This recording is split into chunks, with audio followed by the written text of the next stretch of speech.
ඉස්සර ප්‍රශ්නයක් අහන්නද? අහපන්. දැන් ඔබ දන්නා නේද අපේ පෘථිවිය භ්‍රමණය වෙනවා කියලා? ඔව්. පෘථිවිය භ්‍රමණය වෙනවා නම් ඇයි බං ප්ලේන් පියාසර කරන්න උන්ට පුළුවන් නේ බං අහසට ගිහලා මෙහෙම නවත්තගෙන ඉඳලා හරි තැන ආවට පස්සේ කැරකිලා එතනින් බාන්න. ඒ කොහොමත් ඒක තමයි වෙන්නේ. ප්ලේන් එක යන්නේ නැද්ද? නෑ ප්ලේන් එකකින් කරන්නේ මෙහි කටුනායක තියෙනවනේ. ඔව්. මෙහි කටුනායකයි ප්ලේන් එක උස්සනවා. ඔව්. ඊට පස්සේ එහි කටුනායක කෙනෙක් ප්ලේන් එක තියන් ඉඳලා හරියට ඒ තැනට බස්සනවා. ඒකට නෑ කිව්වේ. අනිත් රටේ කටුනායක. එයාපෝට් එක. එයාපෝට් එක කටුනායක කියන්නේ අපි පොඩි කාලේ කියන්නේ කටුනායක එයාපෝට් එකනේ. ඔව් ඒ මෙහි කටුනායකින් නගනවා එහි කටුනායකින් බාන.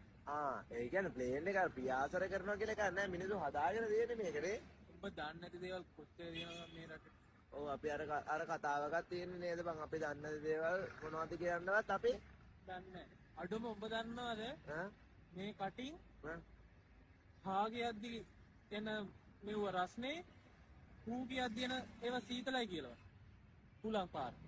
කියද්දි රස්නේනේ හූ කියද්දි නේ සීතලයි. ඔව් මේකවත් දන්නේ නැහැ ප්ලේන් ගැන කතා කරන්නේ. සෝරි මේ පැත්තේ කතා කරන්න බෑ.